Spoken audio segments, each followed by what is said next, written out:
18 से 22 तारीख तक संसद का विशेष सत्र हो रहा है। आपने सुना था कि 1 नेशन 1 इलेक्शन होगा। इस पर एक बड़ी खबर आ रही है, मैं आपको बताऊंगा। वो खबर जानकर आप चौंक जाएंगे। क्या सचमुच बीजेपी को लग रहा है कि 2024 में उसका पत्ता साफ हो जाएगा? क्या समय से पहले इलेक्शन होगा? और 1 नेशन 1 इलेक्शन के पीछे की कहानी क्या है? राजस्थान, छत्तीसगढ़, मध्य प्रदेश, उसके बाद आपको बता दें कि तेलंगाना, ये 4 ऐसे बड़े राज्य हैं जहां चुनाव होना है इसी साल के अंत में। और 2024 से पहले ये सचमुच सेमीफाइनल है। इस खबर पर एक बड़ी चौंकाने वाला खुलासा बताऊंगा, वो भी कोई मामूली नहीं, सुप्रीम कोर्ट के एक वकील ने किया है। उस पर बताऊंगा, लेकिन बात पहले हिंदू राष्ट्र की, हिंदू एकजुटता की। सोचिए, हम कैसे हिंदू देश चाहते हैं और कैसा हिंदू राष्ट्र चाहते हैं। ये सवाल मैं हिंदू राष्ट्र बनाने वाले से पूछना चाहता हूँ।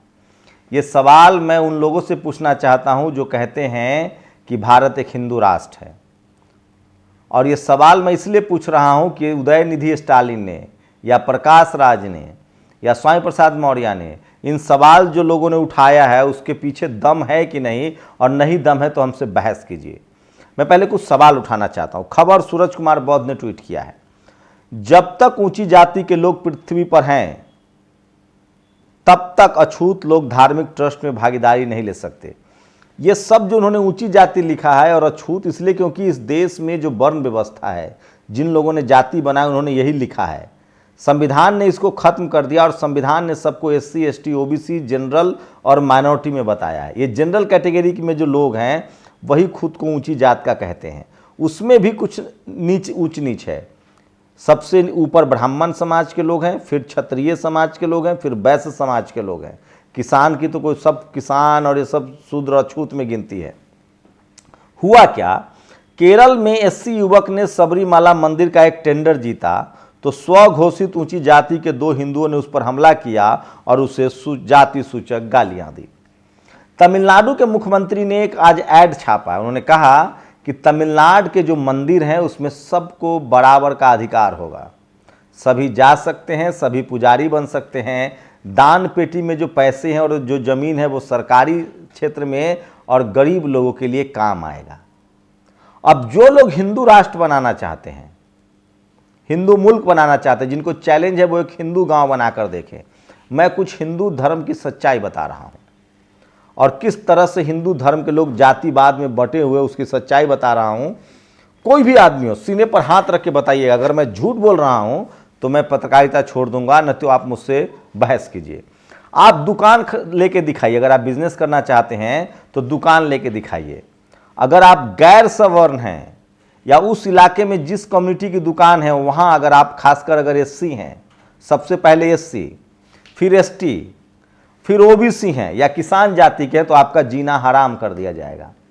इस देश में मकान लेने जाइए, भले आपके पास पैसे हो, लेकिन जाति के नाम पर सोसाइटी बनी हुई है। और इसकी शुरुआत सबसे ज़्यादा तमिलनाडु और बेंगलोर से हुई। भारत में सबसे पहली सोसाइटी जो बनी वो ब्राह्मण समाज ने बनाई। पढ़ाई में क्या हालत है आप जानते ही हैं। आपके बच्चे के नंबर काटे जाते हैं, IAS हो, PCS हो, चाहे PhD हो, दाखिले में तमाम SC ST OBC के लोगों से पूछवा दीजिए। अगर वो मना कर देंगे, पूछ लीजिए, अगर वो मना कर देंगे तो मैं मान लूँगा। हाँ, सवर्ण समाज के लोग यहाँ कहने आएंगे कि ऐसा नहीं होता। अरे सर, लोहे का स्वाद घोड़ा जानता है। उसके बाद सोचिए, ये किराया, घर किराया लेने जाइए, कहिए कि हिंदू हैं। अगर जैसे कोई पूछेगा ना कि अभी प्रोफेसर विक्रम हैं इलाहाबाद में, उन्होंने एक ट्वीट किया है कि मैं किराया घर लेने गया था, मैं प्रोफेसर था, मैंने पूछा, उन्होंने पूछा क्या करते हो, मैंने कहा प्रोफेसर हूँ इलाहाबाद यूनिवर्सिटी में। कहा कौन जात हो? जब मैंने कहा कि मैं शेड्यूल कास्ट हूँ तो कहा कि घर खाली नहीं है। ये है इस देश की सच्चाई। मैं हिंदू समाज की बात कर रहा हूँ। उसके बाद शादी ब्याह, उसका तो पूछिए मत। चलिए मैं इसको छोड़ देता हूँ कि ये निजी मामला है, कौन किससे शादी करेगा। न्याय, सबसे ज़्यादा जातिवाद जुडिशियल सिस्टम में है। हाई कोर्ट, सुप्रीम कोर्ट में आपको जज नहीं बनने दिया जाएगा। हिंदू धर्म के एक जाति के लोग जज बने हुए हैं। शिक्षा, विदेश तक में जाति फैल गया है, बिजनेस में। और सोचिए, ये यूपी में और देश के तमाम राज्यों में, ये यूपी की तस्वीरें हैं, किस तरह से दलित समाज के लगातार ज़मीनों पर कब्जे हो रहे हैं, उनके साथ बदसलूकी। और ये तस्वीर देख लीजिए, सीतापुर जिले की है। जाइए और इनसे पूछिए, अगर ये झूठ बोल रहे हैं तो इनको जेल में डाल दीजिए, नहीं तो इनको न्याय दिलवाइए। तो ये स्थिति है। और आप कल्पना कर सकते हैं, ये लोग हिंदू राष्ट्र की बात करते हैं। आप बताइए, जो मैंने सवाल उठाए हैं, कहाँ से आया जातिवाद? जातियां किसने बनाई? अब जाकर आप सोचिए, आपको नहीं भरोसा है ना, तो एक हमारे जानने वाले अंजुल भमरौलिया बहुत शानदार तथागत लाइव चलाते हैं, उन्होंने वीडियो बनाया, दलित ढाबा, कोई नहीं आया। तब उन्होंने लिखा MBA दलित चाय वाला, कोई नहीं आया। MBA चाय वाला लिखा, कोई नहीं। तब आने लगे लोग। उन्होंने MBA चाय वाला किया तो बिक्री बढ़ गई। आप भी, आज भी आप इस देश में आदिवासी के नाम पर कोई दुकान देखते हैं? मुंडा चाय वाला, मुंडा भोजनालय, कोई कुर्मी, कोयरी, कुशवाहा, यादव तो फिर भी दिख जाएगा। इस देश में सबसे ज़्यादा जातिवाद के शिकार शेड्यूल कास्ट के लोग हैं, शेड्यूल ट्राइब के लोग हैं, उसके बाद पिछड़े समाज के लोग हैं। अब तो किसान कम्युनिटी के लोग भी उसके शिकार हो रहे हैं, जाट, गुर्जर, पटेल, मराठा। और सोचिए, अब नया जब से बीजेपी आई है तब से मुसलमानों के साथ भी अनटचेबल जैसा व्यवहार किया जा रहा है। कहीं कोई कंबल बेचने पर आई कार्ड मांगता है, कहीं कोई सब्जी बेचने पर आई कार्ड मांगता है। सब कुछ उनके साथ। वो पहले तो वो कुरैशी या पठान करके दुकान चला लेते थे, लेकिन अब उनकी भी मुश्किल बढ़ गई है। आप कल्पना कर सकते हैं कि ये सब हो रहा है। इसी को लेकर जब आप सवाल उठाएंगे तो आपके साथ ये गाली गलौज करेंगे, और ये इसीलिए कर रहे हैं कि ये समाज सोया हुआ है। जिस दिन ये समाज अपने हक अधिकार के लिए खड़ा हो जाएगा, उस दिन का गाली देना भी बंद हो जाएगा। लेकिन सोचिए, मैं बहुत आशान्वित हूँ, बहुत होपफुल हूँ, मुझे भारत के संविधान पर भरोसा है। हजारों जातियों को खत्म करके इस देश में SC, ST, OBC और जनरल माइनॉरिटी बनाया गया है।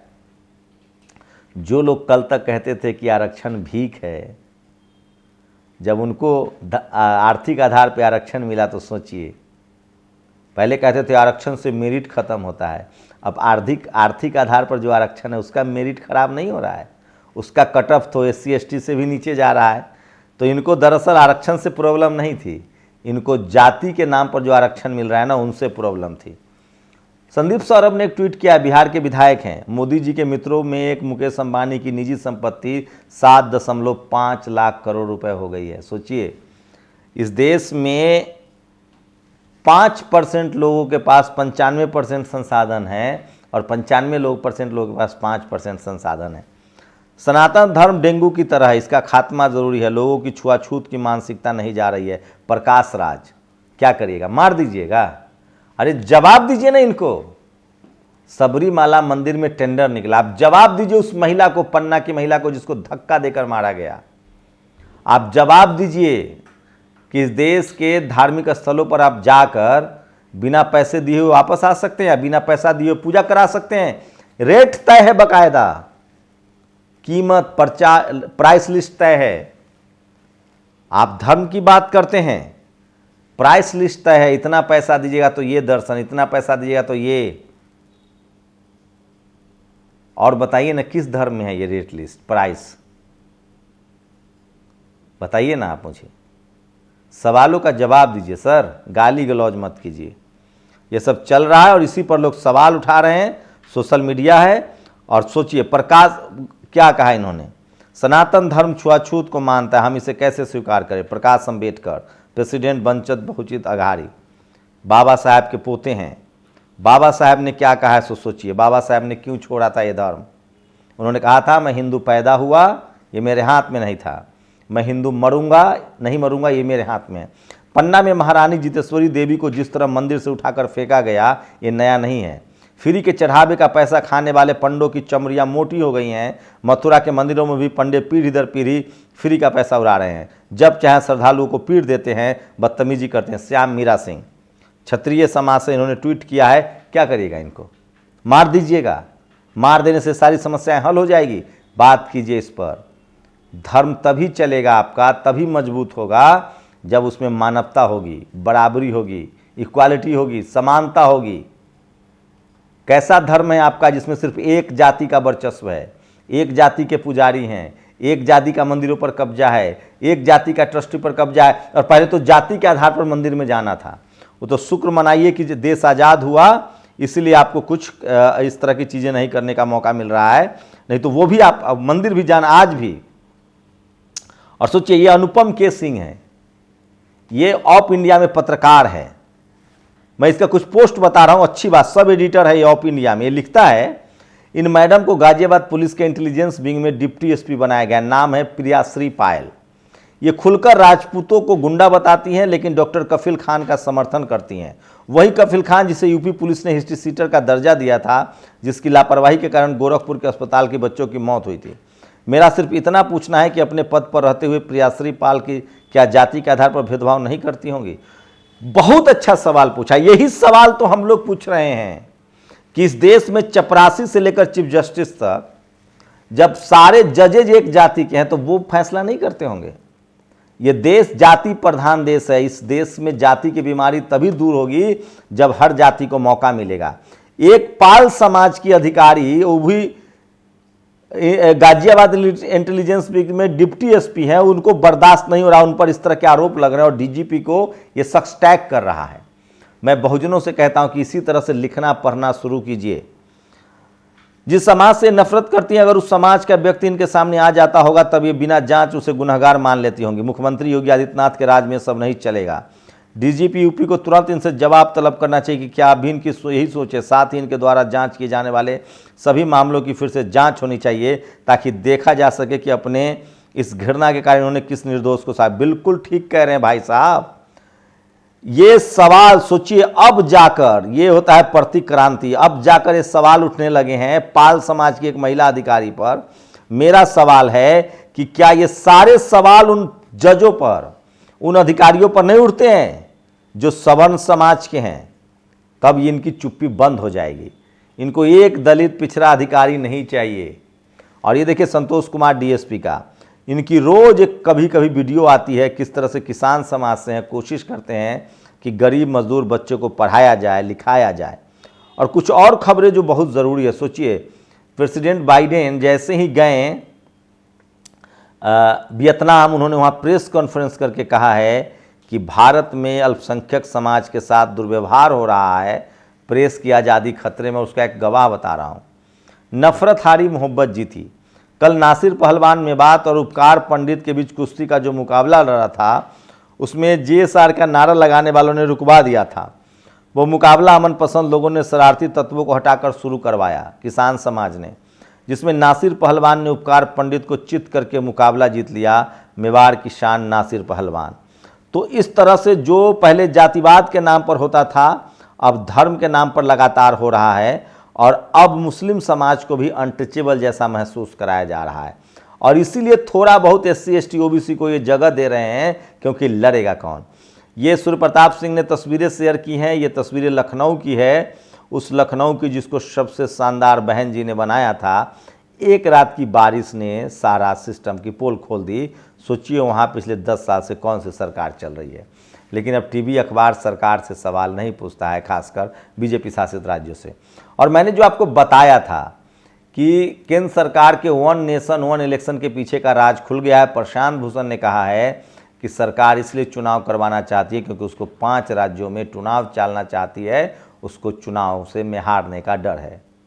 नरेंद्र मोदी को लगता है कि वो चुनाव हार जाएंगे, इसलिए चुनाव हारने का डर है। और जाते जाते इस तस्वीर, इस पोस्टर को देख लीजिए, कागज़ पर लिखा पोस्टर है। यूपी के सीतापुर में ये शख्स, गरीब आदमी, धरने पर बैठा है क्योंकि इसकी जान और इसकी ज़मीन दोनों को हड़पने की, जान लेने की कोशिश हो रही है और ज़मीन हड़प ली गई है। लगातार सबसे ज़्यादा इस तरह की खबरें यूपी से आती है। काश मेरे पास संसाधन होता, लोग होते, तो मैं हर एक खबर को कवर करवाता। शुक्रिया। नेशनल दस्तक की आपसे गुजारिश है कि अगर इसको बचाना चाहते हैं तो नेशनल दस्तक को सब्सक्राइब करने के लिए रेड कलर के सब्सक्राइब बटन को दबाएं, फिर बेल आइकन की घंटी दबाएं। नेशनल दस्तक को बचाने के लिए बहुत जरूरी है कि हर खबर को शेयर करें, लाइक करें, कमेंट जरूर करें।